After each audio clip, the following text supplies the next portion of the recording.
penalty. Et but. Oh, chute. Oh, une grosse chute ici à droite de la route. Oh, Zinedine. Oh non, pas ça. Pas aujourd'hui, pas maintenant, pas après tout ce que tu as fait. Allez, Chapuis, comme un grand, comme un champion du monde. Il va le faire, il va le faire. Il va faire marche tranquille au championnat du monde de Paris. l'attaque de William. Je crois qu'après avoir vu ça, on peut mourir tranquille. Enfin, plus tard possible, mais on peut. Ah, c'est super. Et ben bonsoir à toutes et à tous, hein, bienvenue sur Sport 39, très heureux de vous retrouver pour la deuxième émission de la semaine. D'ailleurs vous avez été très nombreuses et nombreux à nous suivre lundi, donc encore merci à vous, ça fait bien plaisir. Alors ce soir on voulait mettre en avant une joueuse de foot professionnelle jurassienne qui a raccroché les crampons le 1er juin dernier à l'issue de la dernière journée de championnat de France de D1 Arkema avec son club de Dijon au Paris FC, défaite 2-0, mais elle a disputé son dernier match, c'est Ophélie Quinet. Alors d'ailleurs, elle jouait au poste de défenseur central, alors que normalement elle est milieu de terrain. Donc on verra avec elle un petit peu pourquoi elle a joué comme ça en défense centrale sur sa dernière journée. Et avant de la recevoir, je pense qu'elle va arriver. N'hésitez pas d'ailleurs à poser des questions, on lui posera lors de l'échange. Mais la semaine prochaine, on aura la chance d'avoir le champion de France cadet de course en montagne lundi, Jules Barriot. C'était le week-end dernier, donc dans les Pyrénées, il a été champion de France cadet, sélectionné pour les championnats du monde, une Coupe du Monde avec l'équipe de France du coup la semaine prochaine. Donc on verra avec lui aussi sa première en bleu, donc ça va être super cool. En tout cas, on va attendre que Ophélie nous rejoigne. Je sais pas si elle est là. Et puis on va pouvoir commencer. À noter avant de débuter également la belle performance hier soir de Jura Moré en tennis de table, bien évidemment. Victoire 3-0 face à Chartres. Il termine du coup 3e du championnat à seulement un point de Angers, champion de France lors de la dernière journée, qui a devancé Caen au goal average particulier. Donc ça a été un petit peu chaud. Et d'ailleurs, il y aura un coup de gueule du président Philippe Giraud dans quelques jours dans le journal. Je vous invite à l'acheter. Je vous donnerai des infos à ce sujet. Donc on va attendre Ophélie qui va pas tarder à arriver. On est à peu près dans les temps. Et puis voilà. Et je vous rappelle d'ailleurs, j'en profite, c'est l'occasion. Samedi, si vous savez pas quoi faire samedi, il y a le tournoi de tennis de table de Blétran, ouvert au loisir. Donc si vous avez l'occasion, n'hésitez pas à y aller. Alors je vois que notre amie Ophélie est...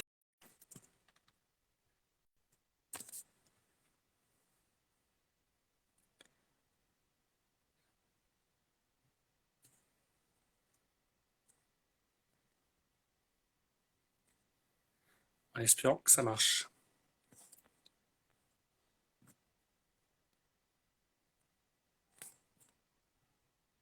Alors c'est lancé. Hop, voilà.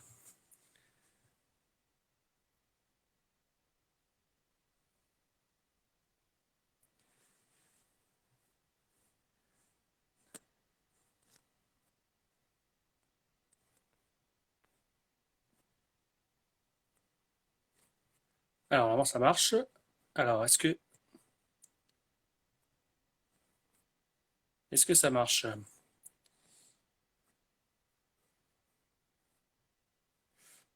Je sais pas, pour l'instant on n'a pas accepté.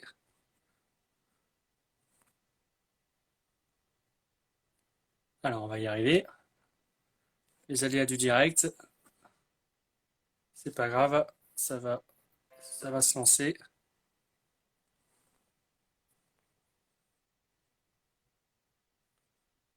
Ah, ça marche, nickel.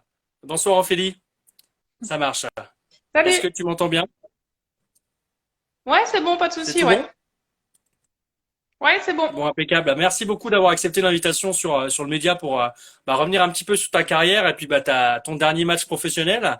Avant de débuter, de revenir un petit peu sur tout ça, est-ce que tu peux te présenter un petit peu rapidement pour les invités qui ne te connaissent pas un petit peu ton âge, d'où tu viens dans le Jura et puis si tu as un parcours professionnel en dehors du foot. Ouais, donc j'ai 29 ans. Moi, je viens de Nozeroy, donc pas loin de Champagnole. Et je suis prof de PS en dehors du foot. Depuis combien de temps du coup t'es prof? Depuis 7 ans maintenant. D'accord. Et alors c'est vrai qu'on parle, on a fait quand même pas mal d'émissions, enfin notamment cette semaine, on a fait une émission sur la Coupe du Jura féminine avec les deux finales. On a essayé de mettre en avant le foot féminin cette semaine. Toi, à quel âge t'as commencé le foot et pourquoi? Est-ce que t'as fait d'autres sports avant? C'était quoi un petit peu ton parcours sportif? Alors oui, je faisais pas mal de sport avant, donc du ski de fond dans le Jura normal. Mal, ouais. Euh, ouais, j'ai fait pas mal de judo aussi et du foot en même temps. Voilà, j'ai commencé à l'âge de 6 ou 7 ans. Et le judo, t'avais un bon niveau? T'étais ceinture quoi? Ouais, normal, j'ai arrêté ceinture verte. Ah ouais, bon bah ça va. Donc Et, et, petit niveau, mais en Et comment t'es arrivé au foot là? Parce que c'est vrai qu'il y a quelques années, bon, sans faire bien sûr offense, mais c'est vrai qu'avant il n'y avait pas beaucoup de féminines dans le foot quoi. je suis arrivée parce que en fait, vers chez moi, j'avais que des garçons dans mon lotissement. Et le soir, ils jouaient toujours au foot, donc si je voulais m'occuper avec eux, fallait que je m'y mette aussi. Et au final, ça m'a plu direct. Voilà, depuis que j'ai commencé, après, j'ai jamais arrêté. Alors t'as commencé du côté du football club de l'Ajoux. C'est vrai que forcément à côté de ta commune. C'est un club qu'on aime bien nous parce qu'on en parle souvent. Ils ont fait une belle saison encore cette année en Régional 2. Comment ça s'est passé un petit peu tes débuts dans le foot? Parce que avec les garçons, parce qu'au début il n'y avait pas de catégorie jeune féminine. Comment ça s'est passé un petit peu au début? Bah écoute, ça s'est fait vraiment naturellement. Moi, j'avais plusieurs copains qui étaient, donc je connaissais déjà un peu les garçons, donc c'était vachement facilitant pour moi. Et j'ai été hyper bien intégrée. Enfin, voilà, c'était que du bonheur, moi, avec les garçons. J'étais plutôt la chouchoute de l'équipe. Donc, non, ça s'est vraiment très, très bien passé, ouais. Et à quel moment, alors, parce que c'est vrai que au fil des années, bah, il y a une progression, il y a des choses comme ça. À quel moment tu t'es dit, bon, bah, allez, je vais essayer d'aller un peu plus haut, voilà, vers le haut niveau. C'est à quel moment tu t'es dit que tu avais les capacités, peut-être, tu as eu le déclic pour dire, je suis capable. Euh, Ça a été assez jeune quand même. Bah, justement, en jouant avec les garçons, je me suis rendu compte que même en étant une fille, en fait, j'avais le même niveau que les garçons. Hmm. Donc, du coup, je me suis dit que bah, je pouvais aller plus haut et j'ai rêvé quand même assez tôt de faire du foot à haut niveau. Donc, je dirais vers mes 10, 11, 12 ans, ouais, dès l'entrée au collège, c'était dans le coin de ma tête, ouais. Ouais, c'est assez précoce entre guillemets. Ouais. On va dire, si, parce que pour maintenant, j'ai envie de dire maintenant, les jeunes, ils veulent à peu près à cet âge-là, hein, devenir professionnels, hein. Ça commence à peu près à ce Ouais, niveau-là. on va dire que c'est un rêve d'enfant et qui s'est réalisé au fur et à mesure. Alors, ce qui est marrant, c'est que du coup, vu que t'es prof, forcément, il y a des élèves qui sont présents ou des anciens élèves, hein. Il y a un petit commentaire de Loïc Lagnon qui dit c'était ma prof de sport en quatrième au collège des Lentillères. Alors, ça se situe où ce collège? Ah, c'est vers Dijon, c'est dans Dijon, Dijon Sud. Voilà, je suis encore au collège d'ailleurs. Donc oui, j'ai pas mal d'élèves du DSO parce qu'il y a les sections sportives du club où je suis, donc c'est plutôt sympa. Ton rêve, tu parlais de rêve à l'instant là, de jouer au niveau. On a tous un rêve, on a tous un petit peu des modèles. Toi, c'était quoi un petit peu dans le foot ton modèle? Moi, mon modèle, ça a été bah, Zizou. Hein. J'ai Ouais. commencé toute petite parce que voilà, j'avais vu la Coupe du Monde 98. C'est là que j'ai commencé vraiment à être fan de foot et du coup, c'est Zizou qui m'a vraiment donné envie de jouer au foot, ouais. Et en dehors le fait que tu sois, que t'aies joué à Dijon, choses comme ça, on a tous un club un petit peu de cœur dans le foot. Toi, c'est quoi ton club de cœur? Alors, je vais peut-être vous étonner, mais j'ai pas de club de cœur. Ah. Vraiment que je supporte à fond. Moi, j'adore le foot, mais je regarde tous les matchs, toutes les équipes, et j'ai pas de club que je déteste ou de club que j'idéalise. Enfin, voilà. Après, bien évidemment, moi, mon club de cœur ici, enfin, c'est Dijon, je les supporte à 1000%, mais en Ligue 1, en tout cas, j'ai pas de club vraiment préféré. Alors après, par rapport à ton parcours après l'ajout, alors tu es resté combien de temps l'ajout du coup? Je suis restée 6 ou 7 ans. Ouais, donc après t'es parti du côté de Champagnol, je crois une saison ou deux, c'est ça? Ouais, j'ai voulu aller jouer un plus haut niveau garçon. Donc, j'ai joué en niveau régional avec les garçons. La joue, c'était pas en niveau régional. Pour voir si j'étais capable aussi d'aller jouer vraiment un bon niveau ligue garçon. Et ça Et s'est ensuite, je passé suis comment partie. alors du coup? Cette expérience de la région, Comment? ça s'est passé comment cette expérience de la régionale avec les Trop garçons? bien. Ouais, Ouais, franchement, top. Ouais, pareil, j'avais un peu peur parce que pour le coup, bah là, oui. je connaissais personne. Ouais, je suis partie dans un club où je connaissais aucun garçon. Je savais qu'ils avaient quand même un bon niveau. Voilà, ils n'avaient pas forcément l'habitude d'avoir une fille dans leur équipe. Donc l'approche a été un peu timide, on va dire, mais ça s'est fait très très naturellement, super vite. Pareil, j'ai été très bien intégrée. Je pense que voilà, ils ont vu que j'étais là aussi pour amener quelque chose à l'équipe et franchement très très. Le niveau, c'était des DH ou des HR, enfin anciennement, parce que maintenant c'est plus ces termes-là. C'est quoi un petit peu le niveau auquel tu as évolué avec eux? Je me souviens plus exactement comment ça s'appelait, mais oui, c'était ça. Aujourd'hui, ça s'appelle régional quoi. C'était U14R quoi. Ah oui, d'accord, oui, Le d'accord. DH, il me semble que 14, ça s'appelle d'accord. DH, ouais. Et au niveau physique, Ouais. les contacts avec les garçons, ils étaient pas trop rugueux, ça allait. Comment? Faut quand même se battre en tant que fille face à ces garçons, non? Ouais, mais j'étais plutôt rugueuse aussi, donc ça, ça va. Non, non, franchement, c'est pas ce qui me faisait peur, ça allait, parce que j'étais aussi assez agressive, donc ça va. Bon, bah ça va. C'est vrai qu'en plus, je le disais en introduction, tu évoluais à un poste de milieu un peu défensif où il faut être un petit peu, bah, insérer les dents et puis montrer qu'on est présente. T'es parti d'ailleurs après du côté de Besançon en section au lycée. C'est là où tu as un petit peu intensifié tes entraînements, choses comme ça. Euh, En tout cas, il y a un peu plus de pression à ce moment-là, quoi. Parce que du coup, le projet, il prend forme. C'est là où tu te dis, bon, bah, là, une étape à ne pas rater, quoi. Ouais, après, oui, à partir du moment où j'ai pris la décision de partir de chez mes parents, de partir loin, d'aller à l'internat, etc., c'était une vraie décision en faveur du foot, enfin, pour m'investir à 100%. Voilà, c'était un choix de vie vraiment différent. Et donc oui, j'ai commencé à avoir une certaine pression dans le sens où je voulais vraiment réussir à partir de ce moment-là. Mais je pense que j'ai mis tout ce que j'avais, toutes les chances de mon côté pour réussir. Alors, si vous avez des questions, n'hésitez pas à les poser. Je vois qu'il y a pas mal de gens qui sont présents. Alors, du coup, après, tu fais quelques saisons, donc tu fais deux, trois saisons, du coup, ton parcours lycée du côté de Besançon, c'est ça? Ouais, c'est ça, j'ai fait 4 saisons à Besançon. Ouais. Et là, c'était quel niveau, du coup? Alors en Besançon, je suis arrivée, donc j'étais obligée de jouer avec des filles parce que j'avais plus l'âge pour jouer avec les garçons. Et c'était niveau national D3, c'était en D3 à l'époque, ça n'existe plus aujourd'hui, parce qu'ils ont ils ont refait les championnats. Ouais. Mais je jouais en D3 avec les seniors par contre, et j'étais assez jeune, mais je jouais avec les seniors. Parce qu'il n'y avait pas à l'époque de catégorie U19, U17 comme il y a aujourd'hui. Alors, il y a une très bonne question de Baptiste, mon ami que je salue, qui dit maintenant que tu es retraité des terrains, est-ce que c'est possible que tu t'ailles un petit peu aider ton club de cœur, ton club formateur de l'Ajout pour les aider à encore progresser?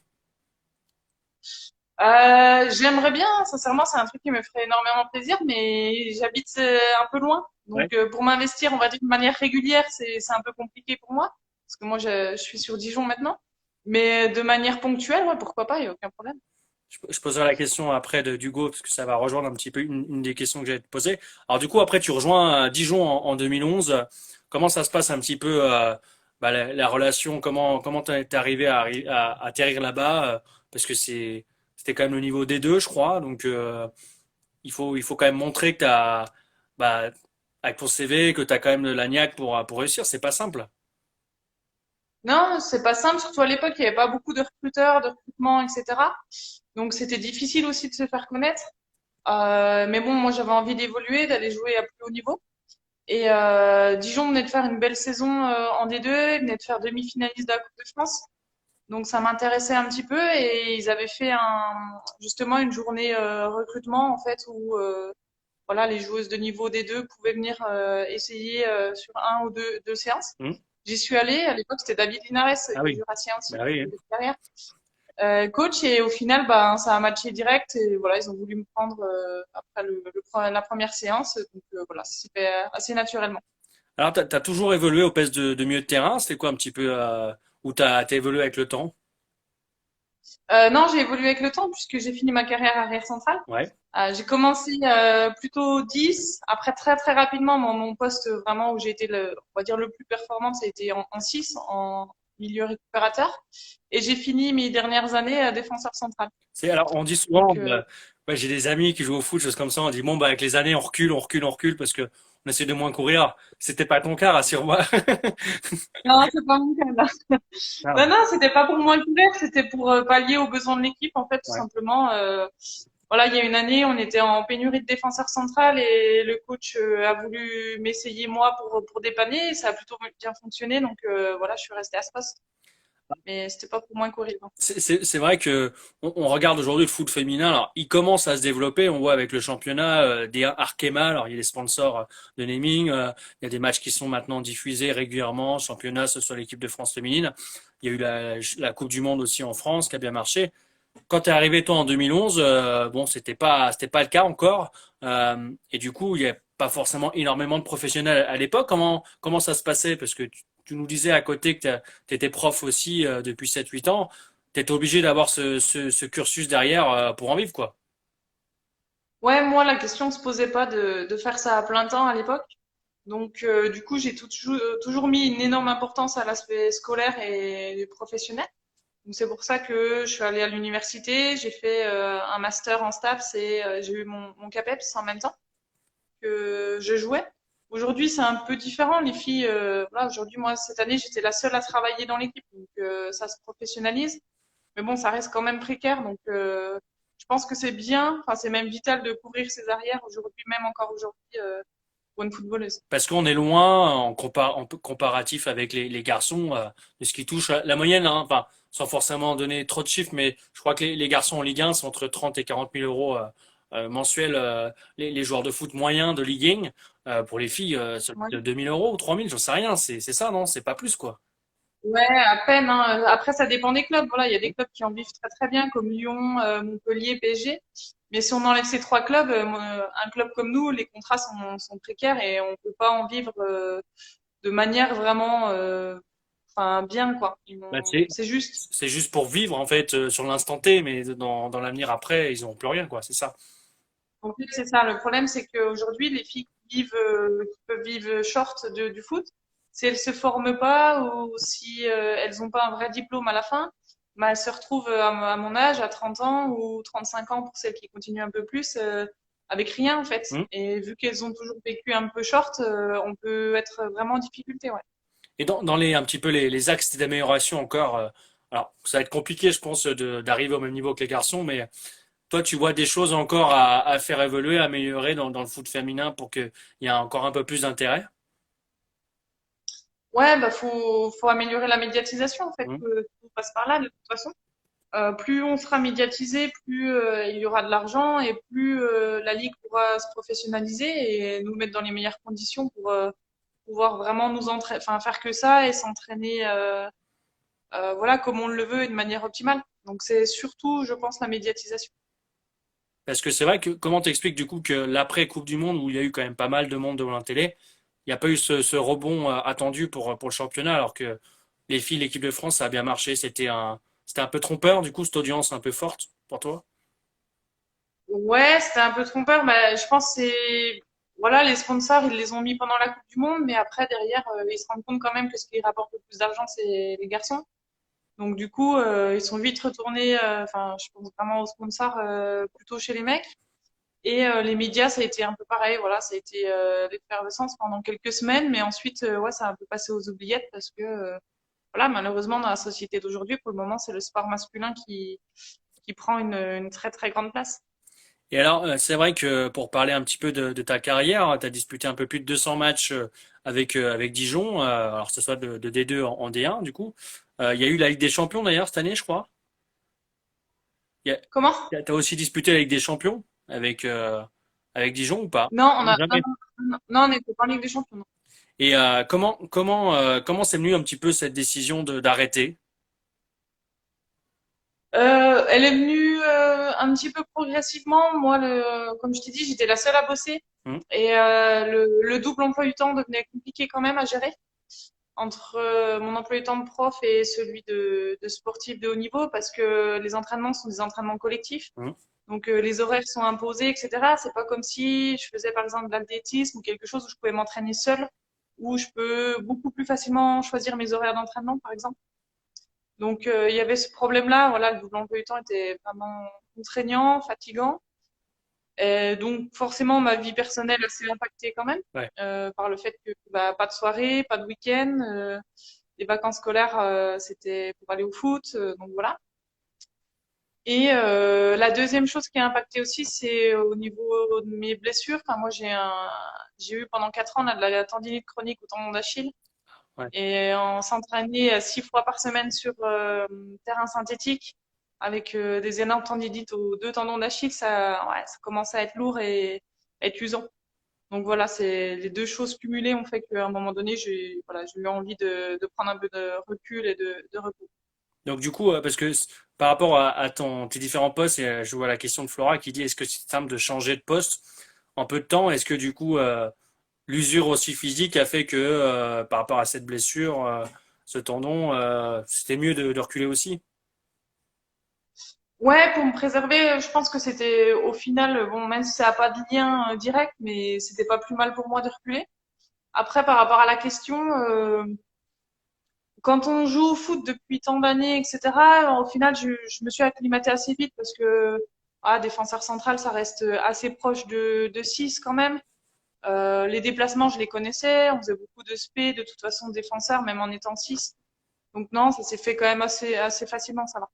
Et quand tu as disputé ton dernier match à Paris, alors c'était au PFC, alors je crois que c'était 206 ou 207, il faudra que tu me dises, parce que du coup, sur le maillot que tu as eu à Dijon, c'était 206, mais c'est ce que c'était 207 du Ouais. coup. Bah, du coup, oui, 207, ouais. 207. On se dit Oui. quoi sur quand l'arbitre siffle la fin du match, le dernier match de sa carrière, comme ça, au PFC. Alors vous perdez 2-0 en plus, malheureusement. La seule bonne nouvelle, je crois que Ouais. vous y êtes maintenu, du coup.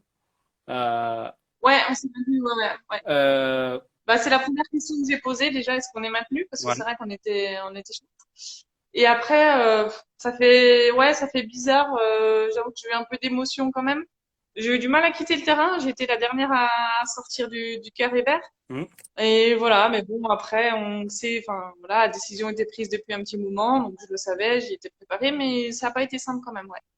Et ça aurait été un poil plus simple, entre guillemets, cette dernière journée, si sur l'avant-dernière journée, dernier match à la maison, voilà, il y a deux partout, tu rates la balle, entre guillemets, ratée, parce qu'il faut pas faire offense, parce que je pense le niveau là, mais face à Reims, tu rates la balle du 3-2 à la 89e, devant tes supporters, ta famille, choses comme ça aurait assuré ce maintien officiellement. Euh, T'aurais apprécié quoi de terminer à domicile par ce but quoi, c'est incroyable quoi, ça aurait été fou quoi. Oui, clairement, je l'ai cogité un sacré moment la nuit, cette tête. Je pense que j'en ai mis à Dijon, j'ai dû en mettre au moins une vingtaine de têtes comme ça. Donc ouais, ça fait chier. C'était celle que je voulais pas rater. Ma foi, c'est fait, c'est le sport, c'est comme ça. Mais c'est sûr que ça aurait été chouette de finir sur un but et du coup que c'était le but du maintien en plus, ça aurait été vraiment extraordinaire. Ouais. Mika Cordier qui te félicite d'ailleurs pour ta carrière Féfé, alors ton surnom. C'est une des questions que je me Ouais. posais sur un petit peu ton style de joueuse. Ça va rejoindre un petit peu. Il dit que lui il va pas oublier en tout cas tes tacles à retardement. Je pense tu devais peut-être du coup pas mal prendre de biscottes comme on dit dans le jargon. Est-ce que ton surnom de la faucheuse restera dans les couloirs des Pousseaux selon toi? Ouais, c'est possible, c'est possible. C'est vrai que j'ai pris pas mal de jaunes, quelques rouges aussi. Voilà, comme je te le disais au début, depuis toute petite, j'étais assez agressive sur le terrain quand même. Et voilà, c'est vrai que j'aime bien tacler. Après, un retardement, il exagère Mika quand même, mais voilà, ça fait partie de mon jeu. C'est comme ça. Oui, je pense que ça va rester un petit moment la faucheuse, mais Je pense que ça fait partie. le PSG aurait eu besoin d'une Féfé dans son équipe pour peut-être passer un palier en Ligue des Champions. Mais par rapport à ta carrière, voilà, avec le recul maintenant, quel regard tu portes un petit peu sur ta carrière? Alors c'est une question aussi d'Hugo Pélissard, mais aussi est-ce que tu as des regrets peut-être d'avoir peut-être tenté une expérience dans un club ou peut-être la Ligue des Champions? C'est quoi un petit peu Non, non, honnêtement, j'ai pas de regrets parce que je l'ai fait comme je l'ai voulu. Voilà, moi, j'ai privilégié vraiment mon aspect double projet, hmm. c'est-à-dire avoir une vraie carrière pro à côté. Après, c'est sûr que si j'avais moins privilégié ça, j'aurais sûrement été dans d'autres clubs, connu d'autres choses avec le foot et peut-être évolué aussi à un meilleur niveau. Mais si c'était à refaire, je crois, enfin, je suis même sûre que je referais la même chose. Donc non, honnêtement, je suis fière de ce que j'ai fait. Voilà, j'ai fait en tout cas ce que j'ai pu, du mieux que j'ai pu et dans un club que j'adore.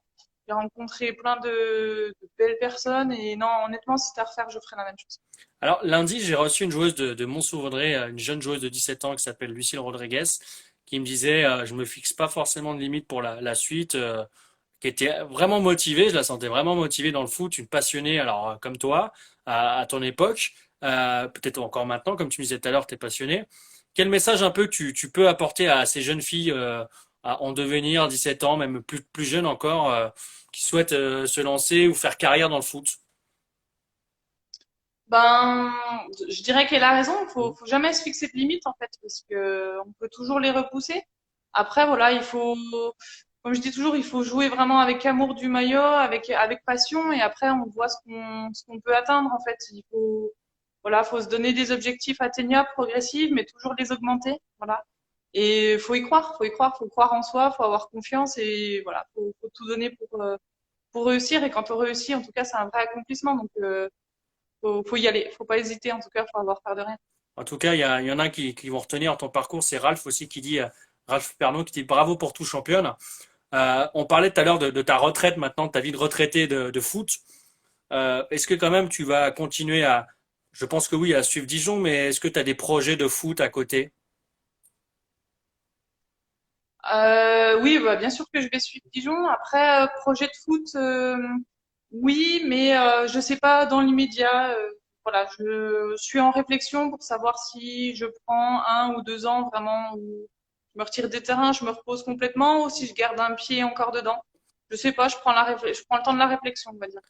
Tout ce qui est encadrement, parce que c'est vrai qu'on voit souvent des anciens joueurs ou joueuses ensuite devenir entraîneurs. Ça, c'est un truc qui t'intéresserait ou pas? Ouais, je l'ai déjà fait en plus. Moi, j'ai déjà des diplômes pour entraîner, j'ai le BMF.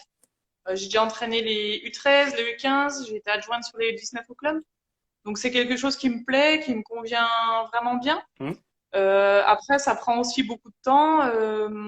Donc voilà, il faut que j'arrive à trouver le juste milieu en fait pour continuer à faire ce qui me plaît sans que ça me prenne autant de temps que ça m'a pris ces 23 dernières années. Et pendant ta carrière pro, avec l'éducation nationale, tu avais des horaires aménagés, tu as eu de la chance de ce côté-là aussi comme sportif d'animaux. Comment ça s'est passé un petit peu ce développement? Ah, franchement, ouais, non, ça a été un peu compliqué par rapport à ça. L'éducation nationale m'a jamais vraiment, enfin non, j'ai pas eu d'aménagement spécifique. Ah ouais. C'est plus à l'intérieur des établissements. Par contre, j'ai eu de la chance de tomber sur des chefs d'établissement top qui suivaient aussi un peu ma carrière, etc. Et donc du coup, c'est eux qui m'aménageaient un petit peu, enfin, pour faire en sorte que je puisse m'entraîner correctement. Mais pas le rectorat en tant que Ah tel. ouais. C'est plus les chefs d'établissement propres aux établissements. Et voilà, j'ai eu de la chance par rapport à ça que j'ai eu des bons chefs d'établissement. Ce qui est quand même incroyable, c'est que parce que du coup, nous on le voit aussi dans d'autres sports aussi, les sportifs de haut niveau, des fois ils sont employés dans les entreprises, ils ont des aménagements, même je vois ça soit dans l'armée, alors pour les biathlètes, choses comme ça, tout ce qui est ski nordique, il y a dans la gendarmerie aussi qui recrute des sportifs de haut niveau. Et là, en éducation nationale, tu as un statut, tu joues, tu es professionnel et t'as pas d'aménagement, quoi. C'est complètement fou. Non, ouais, là-dessus, j'avoue que j'étais un peu déçue par rapport à l'éducation nationale qui m'ont pas toujours mis dans les meilleures conditions parfois. J'ai dû me battre pour avoir voilà, un établissement pas trop loin du centre d'entraînement. Enfin, voilà, ils ont pas toujours pris en considération ma situation. Mais voilà, je m'en suis quand même bien sortie. J'ai quand même eu de la chance. J'ai réussi quand même à tenir jusqu'ici en réussissant à cumuler les deux. Bon, en tout cas, c'est une très belle réussite. En tout cas, merci beaucoup, Ophélie. On va s'arrêter là. Je vois que le temps tourne et C'est ça, je vais te laisser à tes occupations. En tout cas, merci beaucoup. Plein, pas de plein de souci. bonnes choses pour la suite. Et puis, bah, bonne soirée. Et puis encore bravo pour toute ta carrière. Merci, c'est gentil. Bonne Bonne soirée. soirée, ciao. Salut. On remercie Féfé, hein, Ophélie Queenet pour sa disponibilité, sa gentillesse, parce que avoir une joueuse professionnelle comme ça dans le média, c'est vraiment top. Je crois que j'ai dû voir d'ailleurs quelques joueuses du FCO qui étaient présentes aussi. Donc encore bravo à vous pour votre maintien, bravo à Ophélie pour toute sa carrière. Bah, je vous donne en tout cas rendez-vous la semaine prochaine pour notre nouvelle émission hebdomadaire du lundi, avec bien évidemment le champion de France cadet de course en montagne. Et puis on aura peut-être d'autres invités d'ici là, on verra en tout cas. Encore merci à vous d'avoir été présente et présente pour cette émission. Bonne soirée à vous, bon week-end, et puis protégez-vous de la chaleur, essayez de faire du sport, mais quand il fait froid, donc c'est un peu frais, donc c'est pas évident, mais voilà, essayez-vous encore de bouger, et puis bah, bonne soirée, et puis à très bientôt. Allez, ciao.